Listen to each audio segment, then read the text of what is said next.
Bismillahirrahmanirrahim. Elhamdülillahi Rabbil alemin. Vessalatu vesselamu ala eşrefil mursalin. Seyyidina Muhammed ve ala alihi ve sahbihi ve men tebi'ahum bi ihsanin ila yevmiddin. Amma ba'd. Esselamu aleyküm ve rahmetullahi ve berekatuhu. Hürmetli qarindaşlar, Din Hayat namılık programımızga dikkat itibarınlarını berginlerini kızgın karşı alımız.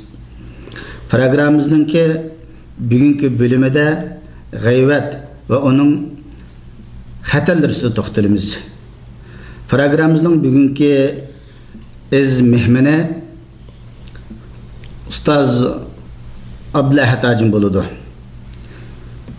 Abdullah Hacim programımızga ötüştün burun şu gıybetninki lügat ve ıslah ma'nisini tunuşturuştun başlagan bolsak kana merhamet. Rahmet. A'udhu billahi mineşşeytanirracim. Bismillahirrahmanirrahim. Elhamdülillahi ve kafa ve selamun ala ibadihillezine istafa. Amma ba'd. Şimdi gıybetni tunuşturuş kesek. Gıybetni Peygamber sallallahu aleyhi ve sellem bunu özünün hadis arkalık gıybetnin nima ekanligini bizga bayon qilib bergan. Yani Peygamber sallam hadisda gıybet degan bir odamda bo'lgan ishni u yo'q yerda, ya'ni keynidan zikr qilish deb bizga buni bildirib bergan bo'lib, bu haqda Abu Hurayra radhiyallohu anhudan rivoyat qilingan bir hadisda Peygamber sallallahu aleyhi ve sellem o'zining sahobalarga g'iybatning nimaligini bilamsizlar deb so'ragan. Sahabalar Allah ve Allah'ın peygamberi bilgiçidir degende undaqda g'iybat degan sizlarninki bir qirindishinglarda bo'lgan ishni, ya'ni ba ishni u yo'q yerda keynidan zikr qilishinglar deb bu hadis orqali bizga g'iybatninki nima ekanligini bayon qilib bergan. Yani bir hadisde sahabeler Rasulullah onu da ba iş qo'yib biz bani de dök degan vaqtda g'iybat bilan tuhbatninki ikkisining farqini bizga bayon qilib, g'iybat degan o senin qarindishingda ba ishni uning yo'q yerda aqistin deganligi bo'ldi. Ammo yo'q yerda uningki uni yo'q bir ishni uni ustidan deyishing o töhmet buldu deb bizga Peygamber Aleyhisselam töhmet nima, g'iybat nima o'zininki mübarek hadisi şerif orqali bizga shu bayon qilib bergan. To'g'ri, bu vaqtdan g'iybat endi birer qarindoshlarimizningki yo'q yerida anglasa xapoladigan, anglasa uni ranjiydigan bir narsani onun da ba illet olsun desek bu gıybet olan. Onun da bulmagan bir narsani desek o vaqtida onunla biz baxtan qilgan boldik. Endi shu bizningki ko'p uchurdiz qilamiz endi.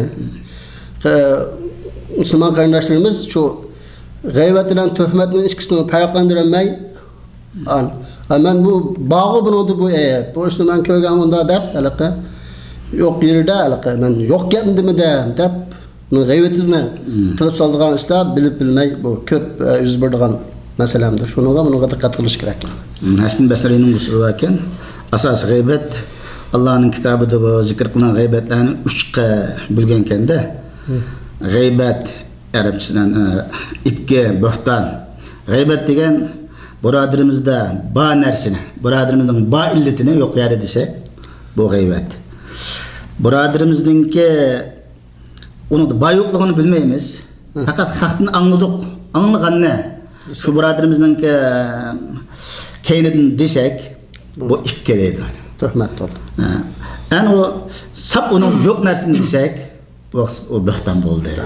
Ma kadar nazil qilib 3 ağrıgan de, yani birodarimizning o'zida ba illatini desem, g'iybat.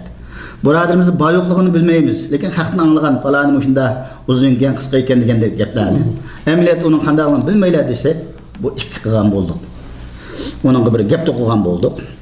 Ani o birodarimizda yo'q bir narsani, vujudida yo'q bir narsani degan bo'lsak, vaqt onun uchun tuhmat qilgan boldik. Endi bu g'iybat inson bayada shunda bana solab qoldi. Bu insonlar buning sal qarab dunyoda hamma bir sorun bo'ldi ekan. Köplegen sorunlarda bu g'aybatdan chirib qolgan bir ishlar bor. Faqat yaxshi solihlarning soruni bundan mustasno. Şu bu qarindoshlarimizningki bu g'aybatdan yiroq bo'lish uchun shu g'aybatningki islomdagi bo'lgan bir hukmini ushqashtirib bergan bo'lsak jamoatga. Bo'ldi. Endi g'aybat degan bu yomon illat Alloh taoloninki so'zi, ya'ni Qur'oni Karim, Payg'ambar sallallohu alayhi vasallamning hadisi ve bütün İslam ulemalarininki birdak ittifaqı bilan haram qilingan bir ish endi. Bunun haramlık hakkında Allah Teala Kur'an-ı Kerim'deki Sure Hucurat'ta وَلَا يَغْتَبْ بَعْدُكُمْ بَعْضًا أَيُحِبَّ أَحَدُكُمْ أَنْ يَأْكُلَ لَحْمَ أَخِيهِ مَيْتًا فَكَرِهْتُمُوهُ وَاتَّقُوا اللّٰهَ إِنَّ اللّٰهَ تَوَّابٌ رَحِيمٌ. Yani birbirlerinki gayvetini kılmanlar. Halbuki sizler mümin kardeşlerinki kuşunu yiyişini yaktırmayısıyla o kardeşlerinki kuşunu yiyişini yaktırmayısıyla ki onu mişki onun gayvetini kılısıyla Allah'ın korkunlar. Allah tövbe kılgıçlarınki tövbesini bakım kabul kılgıçı ve nâhiyeti mehriban zatdır degen bu ayet arkalık yani bizge gayvetninki haramlıkını alahide bizge bayan kılıp bergen.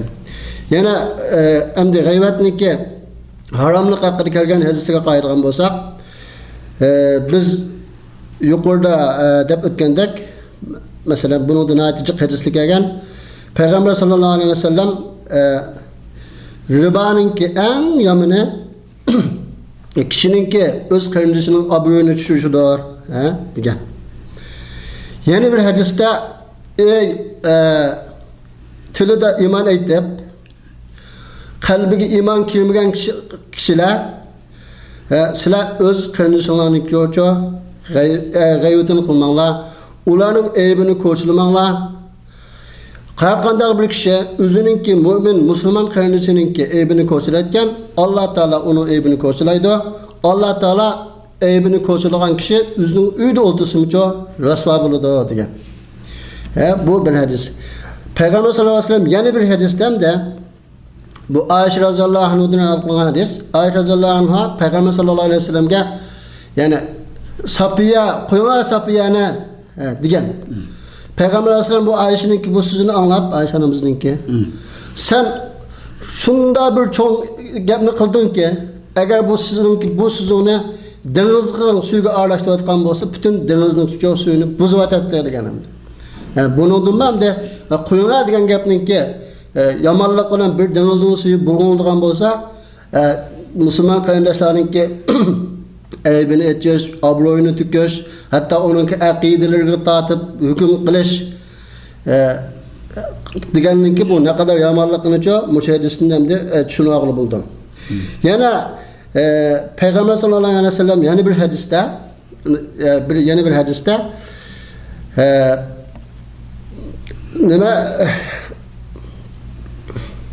bir kişi bir sorunda oturup sahabenin sorunda oturup ardın bir kişi kupap ketken ukrablam yendikiler onun kendiki yaman gibini kılan.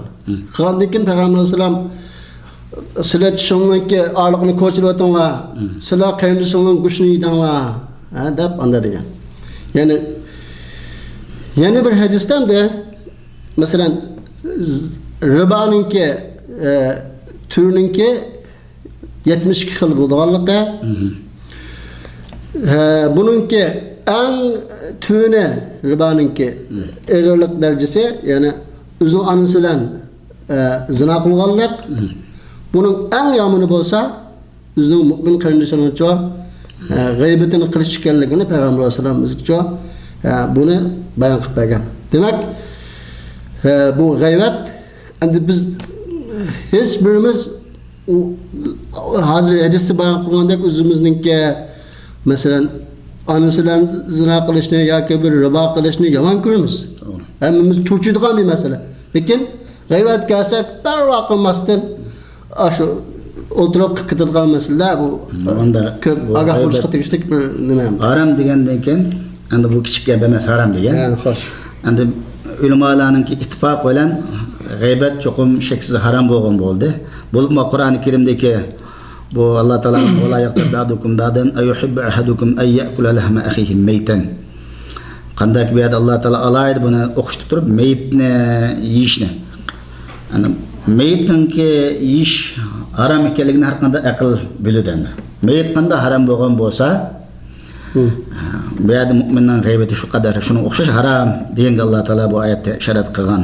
Bu oyatdan haramning bu g'aybatninki haramligini ta'kidlaganligi chiqadi degan olimlar. Şuna qarindoshlar ba'zi shunda jamiyatimizdagi kishilar bu g'aybatninki hukmlarga sil qarab qolib shaytonninki turtkisi bilan buning chirib qolgan. Endi yana bir ilmiga tashdim burun, masalan, g'aybat haqida salaf salaflar nihoyat yaxshi gaplarni qilgan ekan. Bu nima? Qo'shimtayli, bu vaqtda masalan Hasan al-Basri rahimahulloh bunda rivoyat qilgan ekan. Masalan, bir kishi uning yoniga kelib,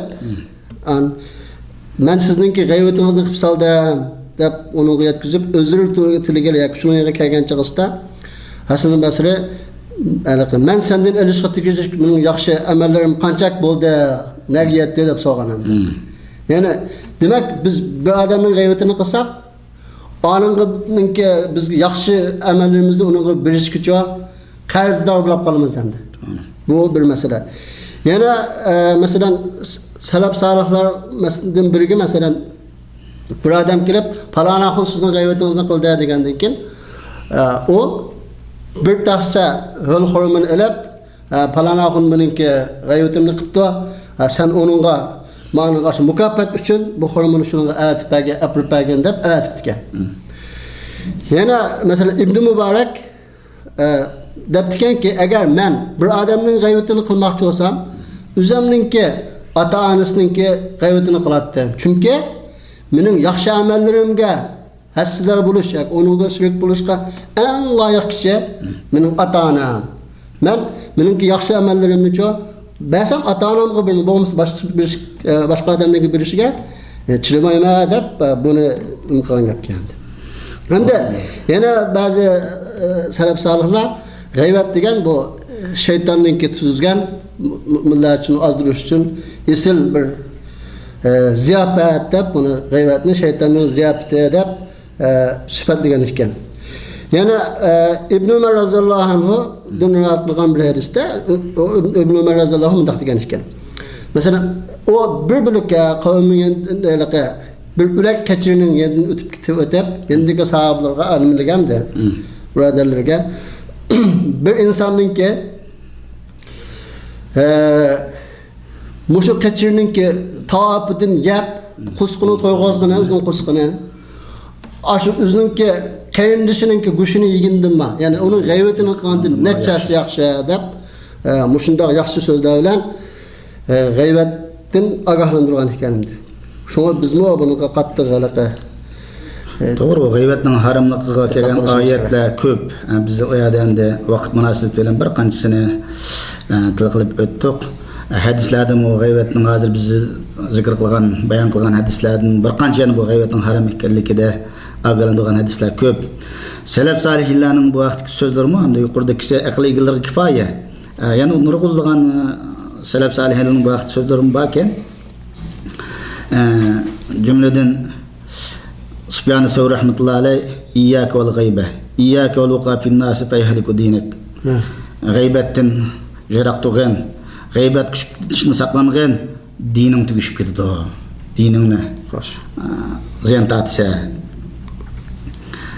yani biri bu neme Ali ibn Hüseyin radiyallahu anhu bir adamın gaybet kılvatkallıqını Allah onun aytkan ki ey gaybetini saklan bu g'aybat degandan-ki mushunda ishtabiatlik odamlarning idami degan ekan. Yana Abu Asim aytganki bu xalqningki shunda yomon ko'rdigan narsalarni til qilib so'zlab o'tirish degandan-ki dini yo'q pastkash odamlarning qilqi. Isil odam bir odamning obro'yiga tegmaydi. İnsonningki mol-mulk qanday harom bo'lgan bo'lsa, uningki obro'yi shunda harom. Biz özümüzdeki obro'yning to'kilishini hech qaysimiz yoqtirmaymiz. Undan keyin bir qarindishimiz uchun yoqtirmaydi. Shunga bu asosan bu g'aybat pastkash odamlarning, dini yo'q, axloq yo'q odamlarning sifatlari, dinsizlarningki. Shunga biz musulmon qarindoshlarimiz albatta bu g'aybatdan agah buluşumuz, gıybetden jirak duruşumuz zürürken.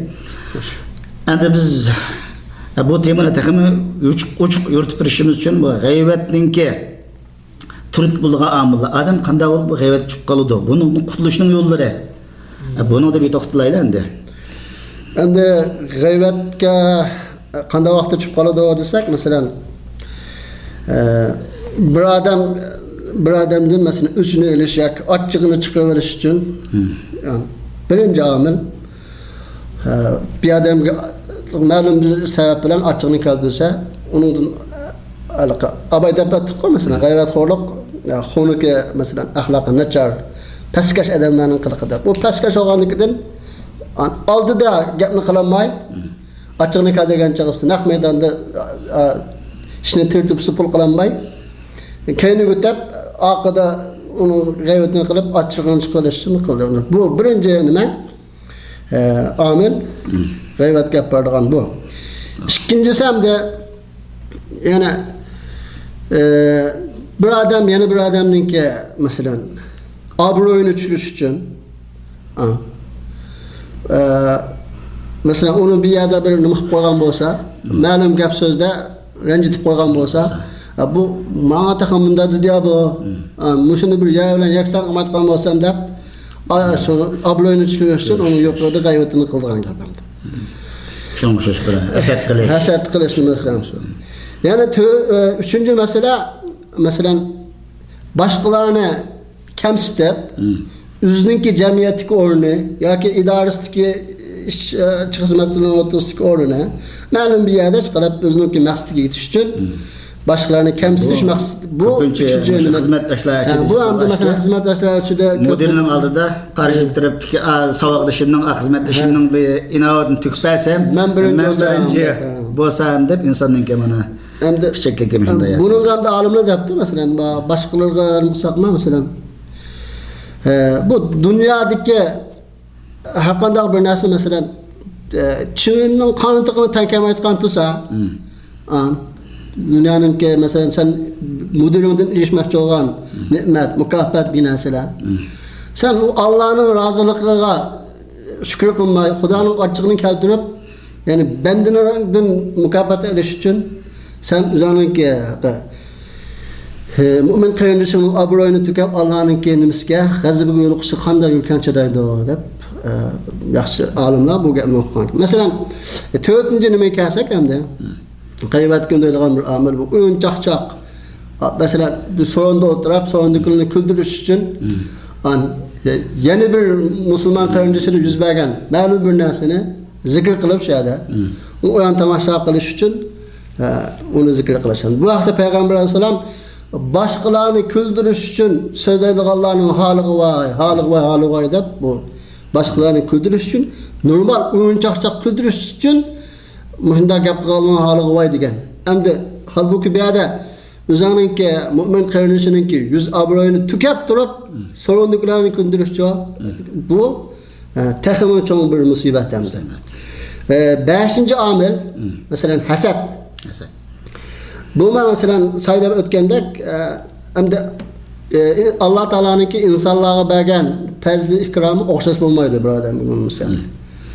Biriniga mal dunyoni ko'proq qildi, biriniga ilmni ko'p berdi, yana bir boshqa mansab jihatdan ijtimoiy jamiyatlik o'rni masalan. Uni berdi. Bunga insonlarcha hasad qilib hamda. Abla bu xudo buni chiqib ketdi-ku deb chidamay, shu kendin gapda bo'lgan ish bu yuz bergan ishlarning biri hamda. Hamda 6-nji amil mesela bir insan özü hatalık o'tkazdi. Ma'lum bir jihatdan. Endi o özün hatalıqını mesela itiraf qilmasdan, "Men bu hatalıqni qilib qoldim-ku" deb endi inson xatolashqichi deb o'ziga insof qilmay, ash hatalıqni yo'gash uchun u boshqa bir odamning "Ben qilmagan bu paloni qilgan-da" yoki paloni bunda aytdi deb chiqib qolgan 6-nji omil o. Mesela yana bir amil mesela bir odamga bir musibat yetgan bo'lsa, endi u qarindoshiga musibat yetdi. U qarindoshining o'ziga yetgan musibatni boshqalarningki bilishini xalamaydi. Yoki bo'lmaydi, u musibatga ba'zi bir ishlar sabab bo'lib qolgan hamda. Ular da bunu munda musibat etib qoldi. Unda qilgan bo'lsa munda o'tdi, uni munda ma'ni kap qoldi deb. Yani biz qalbimizda yoki og'zimizda karnishimizga musibat yetganligi içimiz ağıp hissashlik qilgandek qilamiz yo'q, lekin bilmay g'ayrat tushib qolamiz. Buni bir diqqat qilishga tegishli masalalardan biri. Endi 9-omilga kelsak, eng ko'p sabab bo'lgan omilning birisi insonningki bikor talablik endi. İşin yo'q qilg'ila. Şu boş baka qolganligidan adam bayagılan berip şu falan o'qibdikan, mayadimi da çataq chiqibdi deb shu nadi bir shuni yo'laqqan musibat yoki bir kelishmasliklar bo'lsa shuni izlab tepib buray yub ananlab bo'lgandan keyin yana bir so'rovga berib yetkazib shunday qilgan bu g'aybatningki eng g'aybatxo'r odam bikor talab adam qilish u g'aybatxo'r odamdan. Yana 10-omilga kelsak takabburlik qildi. Endi insonda nauzubillah bu takabburlik hamda yani bu temada inşallah bundan keyingi temada to'xtalishimiz mumkin. Ama takabburlik yani dinda eng og'ir holda cheklangan bir masala. Lekin bu takabburlik ba'zi insonlarda o'zi bilmay o'zining qalbida urlashib qolgan kasal bo'lganlikdan. Shuna takabbur bo'lganlikdan boshqalarni mensimaydigan gap.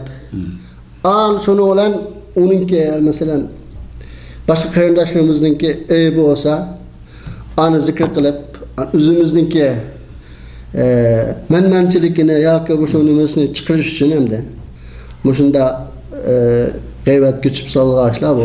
O kibr har qanday gunohning boshlanishi endi. Kibr bo'lgandan keyin g'aybatmi bo'ladi, hasadmi bo'ladi, boshqa narsalar hammasi.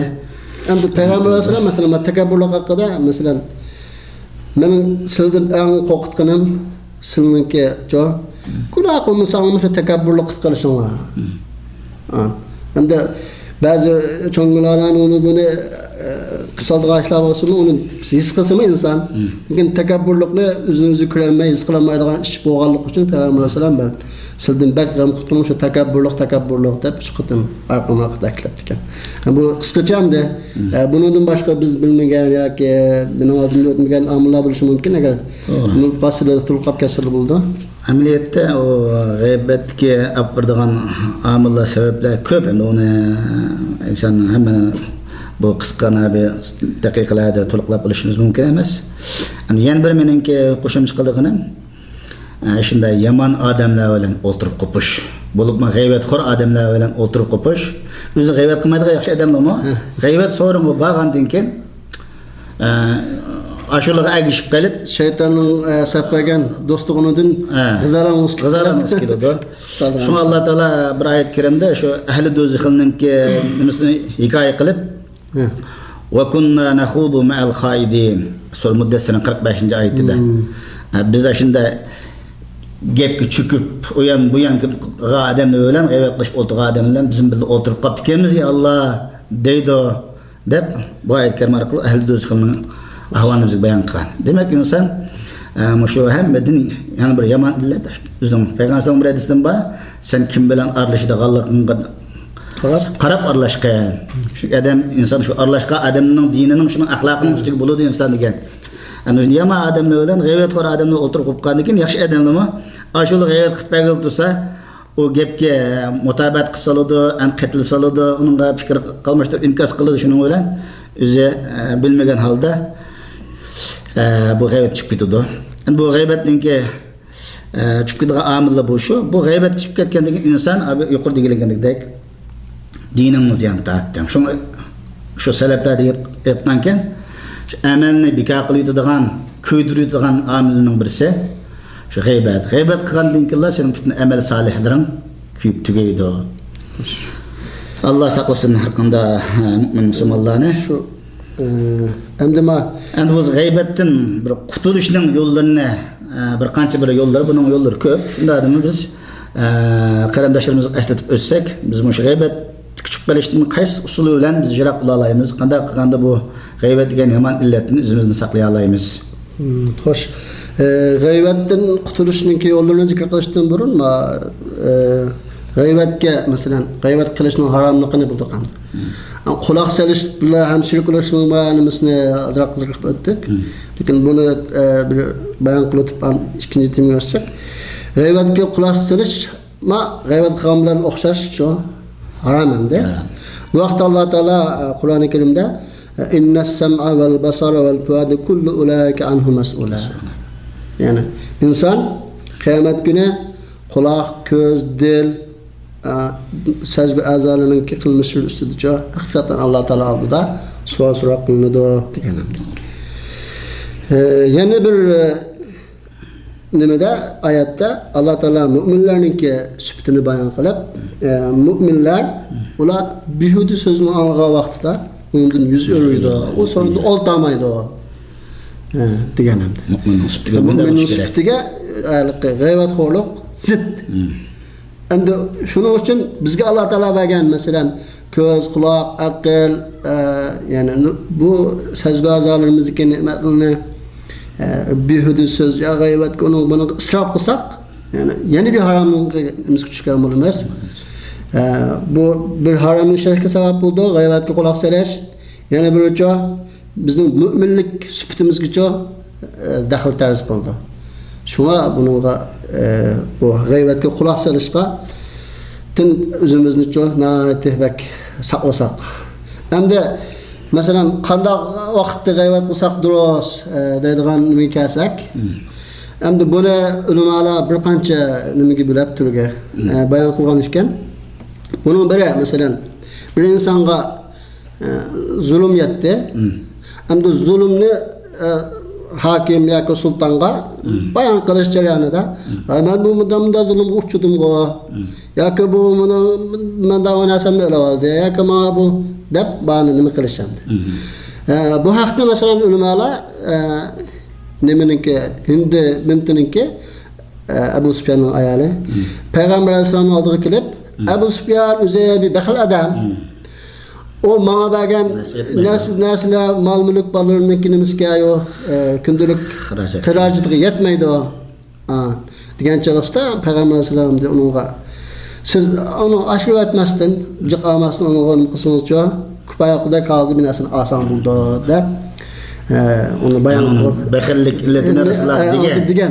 Lekin Payg'ambar bo'lmaydi. G'iybat bo'lmaydi. Bizning haqqini elish bo'lmaydi. Mushunda vaqtda zulm uchirgan odam qozining oldiga, sudchining oldiga borganda, falani mushunda menda qildi, menda deb uningki illatlarini, ya'ni o'zining qazisini hal qilishni desa, bu g'iybat bo'lmaydi demoqchi. Ikkinchi masala, masalan, durust mutqan g'iybatniki. Bu masalan fatvo so'rash vaqtida, masalan, fatvo beruvchi masalan olimga mening oilamdagilar menga narsachilik qildi, ya umda zulm qildi, o bu deb.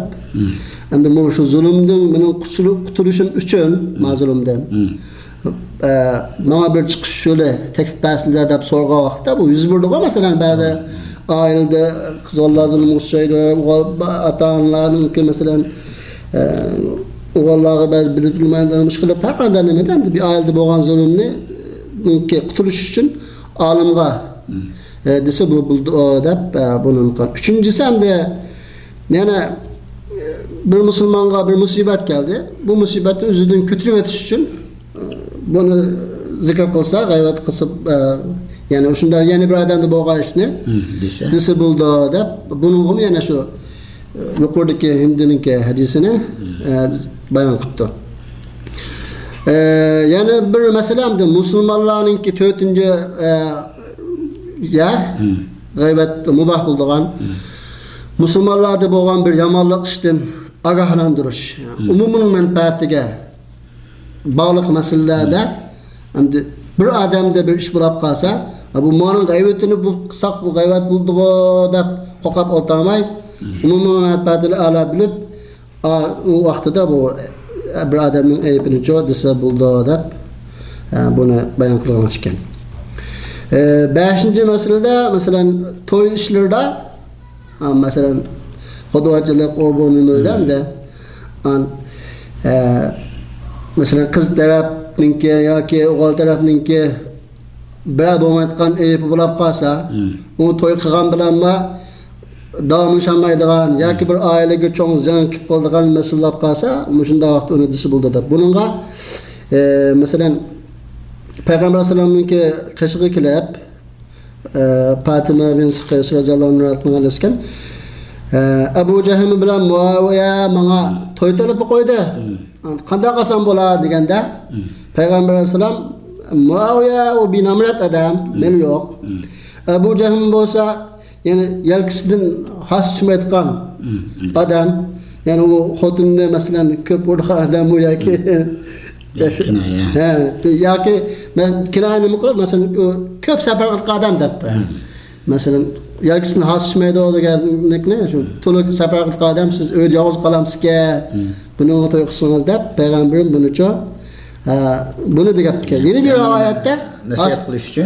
Yeni bir rivayetdan de hasi yelkisini tushmayotgan adam geldi shu xotini ko'p urdi deganlikda deb uni mana qilibdi. Bu yerda 5-ci nima? 6-cisidan da mesela bid'atga qarshi turish. Yani cemiyette Müslümanların içinde bid'atxo'rlik ko'payib ketgan vaqtda boshqa musulmonlarni bid'atga tushib qolishdan saqlash uchun bid'atxo'r odamninki bu bid'atxo'r bu bundan ozg'un odam bu buning dinga bundan ziyon qildi bu aga olanlar deb uni shu bid'atxo'rninki nimasini oshkorlash bu g'iybat bo'lmaydi. 7-ci masalamda bir adam var, bu adamninki ma'lum bir kasal var, mesela aqsoq, tukaya, cho'loq. Uni zikr qilishni odam yaxshi ko'rmaydi. Lekin uningki o aybini zikr qilmasa, boshqalar tunimaydi. Shunda holatda bo'lib qolsam-da, falonani aqsoq, tukaya o bu deb uningki aybini zikr qilib tunissaqchi, bu meni bu mahbuldigan g'aybatlarning qatoriga kirdi. Xo'sh. Doğanda bu kadar ölen g'aybatninki qanday yalidi haram bo'lganligi qanday yadi bir odamning gapini deb tushuntirish to'g'ri bo'lganligi bu oydinlashdi. Endi shu g'aybatdan qutulishning yo'llari bilan shuni bir oydinlashtirish orqali so'zimizni oxirlashtirsak. G'aybatdan endi qancha yo'llari g'aybatdan qutulish uchun endi bunun birinci yol avval g'aybat qilguvchiga vacip bo'lgan narsa tövbe hamda. Birinci yol tövbe qilish. Hamda bu g'aybatdan tövbe qilishning shartlariga kelsak, birincisi g'aybatga ikkinchi zodi g'aybat qilmaslikqa bel bog'lash, qat'iyana. G'aybatni tashlash. Ikkinchi g'aybatga burun sağları puşayman qilish. Üçüncüsü ise qat'iy g'aybat qilmaslikqa bel bog'lash. To'rtinchi masala hamda bir insonning g'aybatini qilib solgan bo'lsa, agar u g'aybatni qilgan odamga qarindoshim men sizningki ma haqda g'aybatingizni qilib solgan, buningdan hamda men Allah razılıq uchun sizdan bir afu so'rayman, meni kechirsangiz deb uningga aşu bir g'aybat qilib solganligini yetkizsa, orqada fitna bo'lmaydigan, jidal cho'maydigan holat bo'lib qolsa, anandan razılıq talab qilish. Agar salamda nima qadam bu ham dachig'yaman, Hasan mening g'aybatimni qildingmi deb ishtahimi cho'yib ketgan holat bo'lib qolsa, unda qilmay Allohga tövbe istig'for aytib, odamning haqqida ko'proq duo qilib qilsa bu yaxshi debdi ulamolar. Hamda g'aybatdan qutulishning yo'llariga kelsak hamda bu g'aybatdan qutulishninki birinchi yo'li yani taqvodorlik hamda. Yani Allah Taologadan qattiq qo'rqish, taqvolash, Allohni hayo qilish. Yani taqvo inson kishilarninki g'aybatini qilib, o'zining vaqtini isrof qilib, behuda nima qilishni uchun tilni davomli Allohni zikr qilish yoki bir musulmonlarninki insonlarning manfaati uchun bir ish qilishni boshqa turish ish qilib din bilan millatninki kuydi buldu taqvo inson deganning nimasi? Davomli nimada o'ltamiz, janamozga chiqib o'ltamiz, ish qilib uning aqli, kallasi, harakati hammasi shu dinim uchun nima qilsam bo'lar deb uni o'ylaydi. Qalbida shuni nima qildi, davomli g'am shunda bo'ldi. Unda olganligidan uningga g'ayvat qilishga fursat olmaydi. G'ayvat qilishga fursat olmaganligidan buni qutulishcha birinchi yo'li. Ikkinchisi, masalan, g'ayvatdan musulmonlar jamiyatiga keladigan ziyonlarni uni bilish yani. Masalan, nimasida g'aybatdan qutulishning birinchi nimasi taqvolik dedik. Zaten bu taqvo bo'lsa, Allohning hayo qilgan odam unda pichak ishlarga o'zini avval qilib ziyon tortmaydi endi. Shuningdek Alloh azza va jalla sura Zuhrufning 80-oyatida am yahsabuna anna la nasma'u sirrahum wa najwahum bala va rusuluna ladayhim yaktubun. Ular biz bunun mahfi deyishgan narsalarni, paranglarni anglamaymiz deb o'ylamdi. Unda emas, bizning farishtalarimiz hamma narsani yozib turdi. Demak, sizning har bir mahfi deyishgan kishi yo'q ya degan g'aybatlaringizdan hammasi chekilmaydi, yozig'liq bo'ladi. Taqvo odam Allohning bu oyatidan o'ziga nima oladi? Cho'qim qo'rqib Allohni hayo qildiki, yana bir payg'ambar alayhisolamning hadisida payg'ambar istahyu minallohi azza va jalla haqqal haya. Yani Allah azze ve celle'den haqiqiy hayo qilinglar deganda sahabe kiramlar aytdi. Ya Rasulullah biz Allohdan alhamdulillah hayo qilamiz degan payg'ambar alayhisolam. Men buni demoqchi emas, lekin haqiqiy Allohdan hayo qilgan odam boshni va boshning o'z ichiga olgan a'zolarni, ko'z, quloq, burun, og'iz buni haramdan saqlaydi. Allohdan haqiqiy hayo qilgan odam bizning bosh va boshning ichidagi a'zolarni, ya'ni ko'zni haramdan saqlaydi, burunni haramdan saqlaydi, og'izni, tilini haram narsalardan saqlaydi va qursoq va qursaqniga ulangan a'zolarni, ya'ni jinsiy a'zolarini, put qo'llarini haramdan saqlaydi. Mana bu haqiqiy Allohning hayo qilganlik bo'ladi degan ekanda. Bu qadar bilan o taqvo odam buni bilgandan keyin albatta unda pastkash ishlar bilan ziyon tortishni izlamaydi endi. Yana bir masala endi taqvodorlik aloqadorlik. Payg'ambar alayhisalom bir qabrninki yana o'tib ketib qabrdagi odam azoblanyotdi, boshqa ish emas, shu g'ayvatxo'rlikdan azoblanyotdi degan. Hamda Allohning qo'rqqan qabr azobidan qutulmoqni xohlagan odam g'ayvat qilmaydi. Taqvodorlik nisbatan. Bu g'ayvatning biri masalan amal solihlarni bekor qiladigan, ikkinchi qabr azobiga, demak qabr azobiga ziyonlar ham go'r azobi. Do'zax azobiga tushib qolishdan burun g'ayvat qilgan odam go'r azobidan azoblanadi demakchi. Bu dunyoda bo'lsa hamda rasvo bo'lgan gap. G'ayvat qilganligi o'zining do'st birodarning oldida qilsa bu dunyodagi ziyna g'ayvat qilganki, qiyomatda bo'lsa qabr azobida ham nimada do'zaxda azoblanadigan gap. Bu vaqtda Payg'ambar sallallohu alayhi vasallam hamda o'zining sahobalardan atadruna ma'manal mublisani.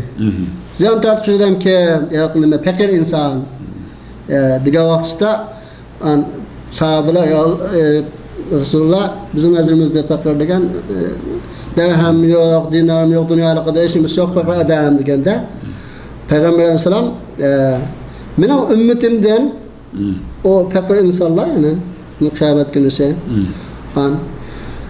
namoz bilan kildi.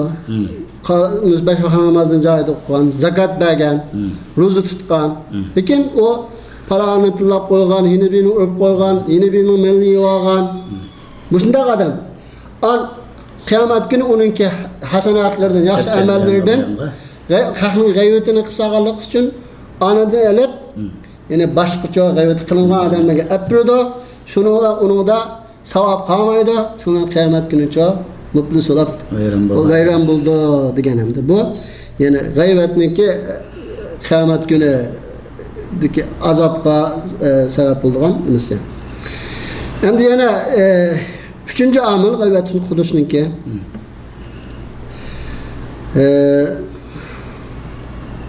Masalan, inson boshqalarningki kamchiligini, aybini izlashdan burun o'zidan hisob olish. O'zining ayblari. O'zining aybini masalan kurash.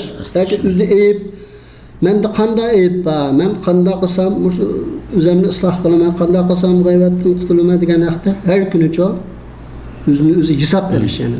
Umar roziyallohu anhu men kunda yetishdan burun bir kunlik o'zimni hisobni aplab yetaman degan hadis var.